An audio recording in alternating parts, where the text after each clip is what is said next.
En el siguiente video vamos a exponer las estructuras de la colonia en México, las cuales son estructura social, estructura económica, estructura política, con el objetivo de comparar las estructuras de la colonia del México antiguo con las de la actualidad. El sistema de las castas era una estratificación social en los tiempos del Imperio Español, entre los siglos XVI y XIX, que dividía a personas en razas, cruzas o castas, en cual las personas de razas eran aquellos como los blancos, españoles, indígenas y africanos, puros de sangre o bien quienes tenían la sangre limpia. En cambio, las cruzas o castas eran aquellos quienes tenían la sangre manchada. La sociedad colonial se estructuró en diversos grupos o estamentos ordenados jerárquicamente. Estos fueron peninsulares. Blancos nacidos en España, originalmente los constituían los conquistadores, entre los que vinieron campesinos, artesanos, militares, mineros, predominando los hombres sobre las mujeres.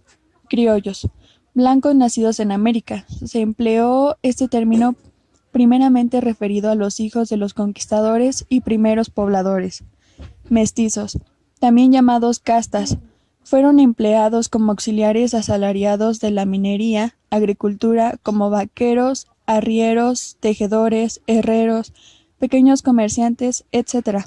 Y donde el trabajo era escaso, se convirtieron en vagabundos que robaban a las comunidades indígenas, rechazados tanto por los blancos como por los indígenas. Indios. Los naturales que eran caciques colaboraron con los conquistadores y recibieron a lo largo del periodo colonial un trato preferencial por parte de los españoles.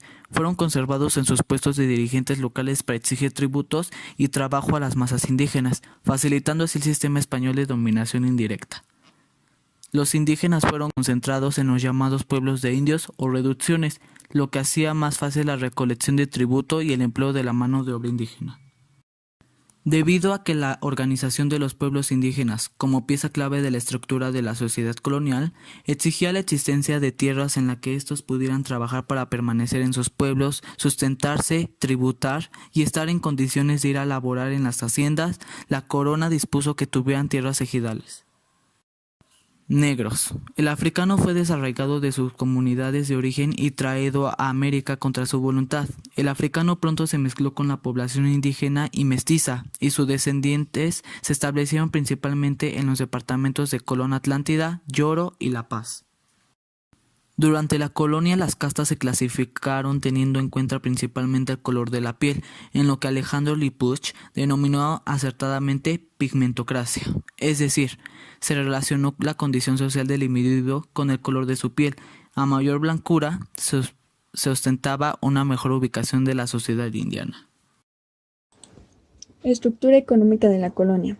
La economía colonial fue, lógicamente, complementaria en la española, tendiente a satisfacer de aquellos productos que España no tenía, pero que a su vez pudieran soportar el largo viaje desde América.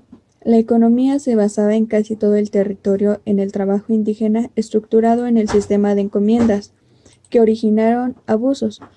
La principal fuente de riquezas era la tierra, y sobre ella los conquistadores establecieron un sistema feudal.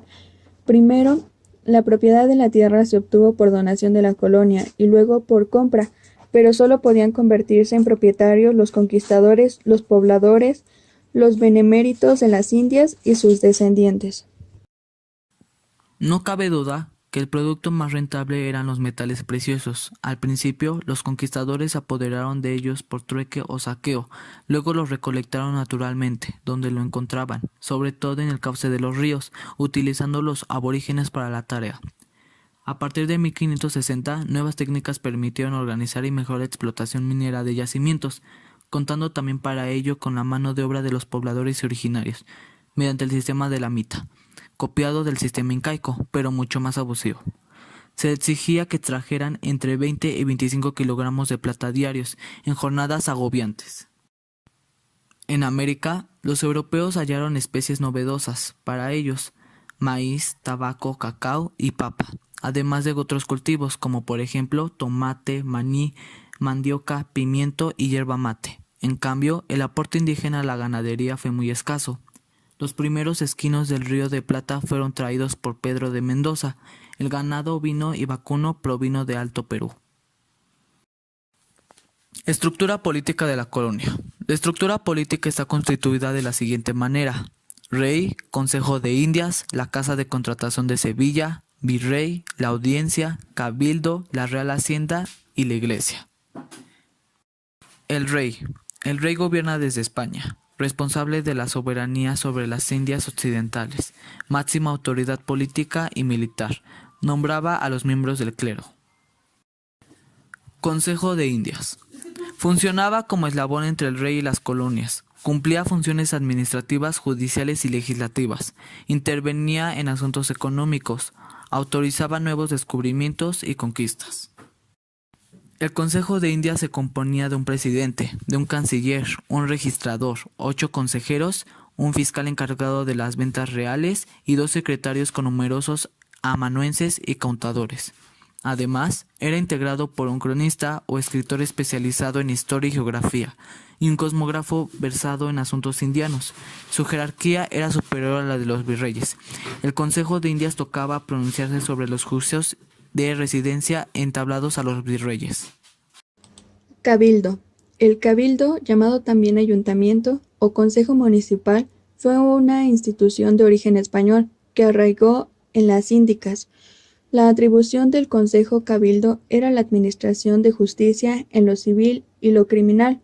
Con todo, solo los casos benévolos eran los de su jurisdicción. Cabildos, alcaldes, regidores y caciques indígenas constituían las autoridades locales, recaudaban impuestos, informaban del funcionamiento de las ciudades españolas e indígenas y resolvían problemas menores. La Real Hacienda. La hacienda es una forma de organización económica típica del sistema colonial español y su régimen feudal, que se mantuvo en Iberoamérica más de un siglo después de la abolición de los señoríos en España, específicamente hasta las reformas agrarias de la segunda mitad del siglo XX. El término se utiliza para describir un latifundio de producción mixta agrícola-ganadera, como modelo de organización agropecuaria y social. Procede de la herencia andaluza, cuyo modelo se empleó en América a partir de mediados del siglo XVII. La Iglesia. La historia de la Iglesia Católica en México comienza con la conquista, en la cual fueron sustituidas las antiguas prácticas religiosas de carácter politeísta, propias de las culturas ancestrales que poblaron el México antiguo, por los dogmas católicos y el idioma español, a partir del cual se fusionaron varias creencias hasta crear un sincretismo religioso único en el mundo. Conclusión. Estas fueron los 3 tipos de estructuras que existieron en el tiempo de la colonia en México. Cabe resaltar que al realizar las investigaciones correspondientes se alcanzó a comprender el tiempo en el que se vivía, tiempo de la colonia, a la actualidad, ya que se percató de que hemos adaptado pocas características de los 3 tipos de estructuras coloniales. Gracias por su atención.